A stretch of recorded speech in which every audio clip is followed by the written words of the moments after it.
रहा है, धनुष यज्ञ हो गई। परशुराम जी भी प्रणाम करके भगवान को गंधमादन पर्वत पर तपस्या के लिए गए। जनक जी से सदानंद जी ने कहा वैसे ब्याह तो हो गया, क्योंकि स्वयंवर में प्रण किया था आपने कि जो धनुष भंग करेगा सियाजू जयमाला पहना देंगी, पर अब कुल पद्धति के अनुसार पाणी ग्रहण संस्कार का जो विधान है उसको किया जाए। तदपि जाई तुम करहु अब जथा वंश व्यवहारु, बूझि विप्रकुल वृद्ध गुरु वेद विदित आचारु। वैसे तो ब्याह हो गया, तथापि जैसा कुल का व्यवहार है, ब्याह पद्धति है, बड़े बूढ़ों और गुरुजनों से आज्ञा लेकर वैसा जी ने कहा तत्काल अयोध्या में महाराज दशरथ जी को सूचना पहुंचाई जाए कि उनके लाडले राम ने धनुष भंग करके सियाजू को प्राप्त किया है। जनक जी सदानंद जी को प्रणाम करते हुए कहा बहुत अच्छा कृपालु।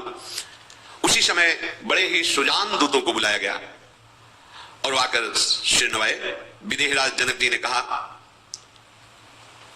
आप जाकर के महाराज दशरथ जी को एक पत्रिका दीजिए और सादर उनको लिवा करके लाइए। इधर अपने नगर में बाजार, रास्ते, घर, देवालय, संपूर्ण जनक नगरी को सजाया गया है। दिव्य कारीगर आए हुए हैं, विवाह मंडप की रचना में बड़े चतुर हैं। सबने ब्रह्मा जी की वंदना करके सोने के केले खंभे, हरी हरी मणियों के पन्ने के पत्ते, पद्मराग की मणियों के फूल, बहुत सुंदर सियाराम जी के विवाह मंडप की तैयारी हो रही। ऐसा मंडप सजाया जा रहा है जो ब्रह्मा के भी मन को हर ले, क्योंकि अखिल शक्तियों की स्वामिनी सियाजू है।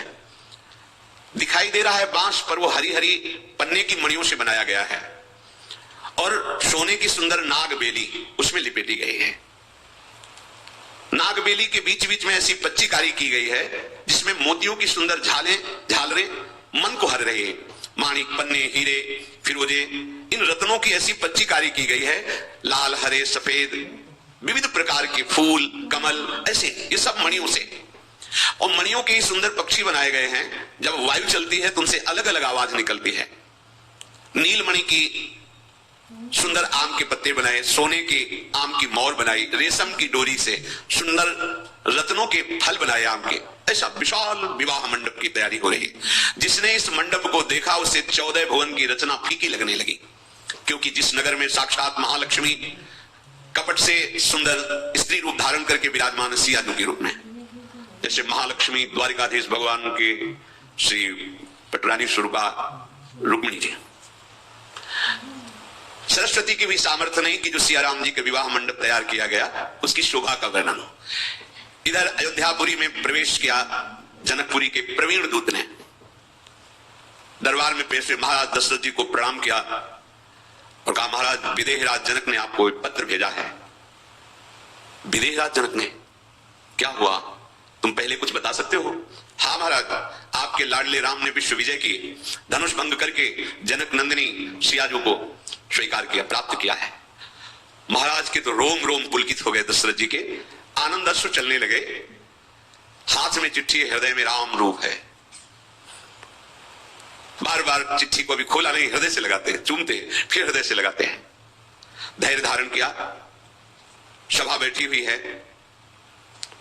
भगवान के परम प्रेमी वशिष्ठ जी, बड़े बड़े महापुरुष, महाराज स्वयं पत्रिका बांच रहे हैं। सारी सभा में आनंद उल्लास है। अच्छा, सियाराम जी का विवाह होगा।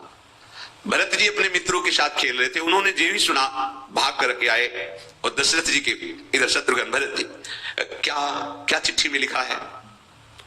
अपने प्राण प्यारे राम की बात सुनकर जो भरत जी की दशा हुई, महाप्रेमी भरत जी है, वो वर्णन करने में फिर से राजा ने पूरी चिट्ठी सुनाई। पुलकित हो गए।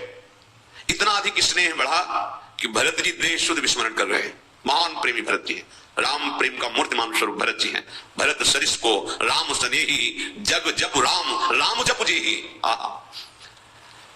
बार बार दूतों को दशरथ जी हृदय से लगाते हैं। यद्यपि चक्रवर्ती सम्राट हृदय से केवल अपने समान वालों को लगाते हैं, लेकिन आज जनकपुर के दूतों को बार बार हृदय से लगे। तुमने ऐसी बात सुनाई कि अगर हम प्राण भी तुम्हें दें तो बहुत छोटा लगता है। कहो, तुमने अपनी आंखों से देखा है हमारे? महाराज आप कैसे पूछ रहे? आंखों से क्या, ये सांवले गौर शरीर वाले, जिनके बाएं कंधे पर धनुष और दाहिने हाथ पर बाण, विश्वामित्र मुनि के साथ जिस दिन से पधारे थे हम सब कृतकृत्य हो गए। जो मिथिलावासी हैं, जनक राजा के राज्य मेरे साम सब कृतकृत्य हो गए। दशरथ जी ने कहा भैया जिस दिन से मुनि लिवाग ले गए थे आज तक हमारी कैसी दशा थी तुम्हें क्या बताओ। आज जब मुझे ये समाचार मिला मेरा हृदय।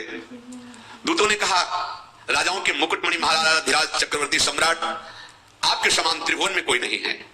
जिसके राम जैसे पुत्र लखन जैसे पुत्र आप धन्य हैं महाराज। आपके पुत्र पूछने योग्य नहीं है। तीनों लोकों में उनका जय जयकार हो रहा है। सूर्य भी उनके आगे फीका हो रहा है यद्यपि उन्हीं के वंश के हैं। हे नाथ आप कहते हैं उन्हें कैसे पहचाना, तो क्या सूर्य को पहचानने के लिए दीपक लेकर के ढूंढने की आवश्यकता है क्या? सीता स्वयंवर में एक से एक महाबली राजा पधारे, एक से एक बड़े योद्धा, पर शिव के धनुष को तनिक भी तिल्क भर भी हिला नहीं सके। सारे बलवान वीर अपनी वीरता खोकर बैठ गए।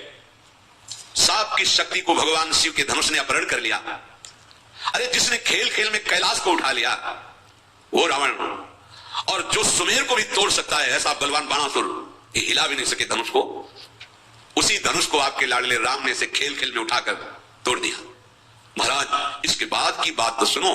भयंकर तपस्या और क्रोध करने वाले परशुराम जी पधारे। अब तो हाहाकार मच गया, पर श्री राम जी के आगे उन्होंने घुटने टेक कर प्रणाम किया और अपना धनुष देकर तपस्या ही तो पुनः चले गए। हे राजन आपके राम जैसा तुलनीय बलवान त्रिभुवन में कोई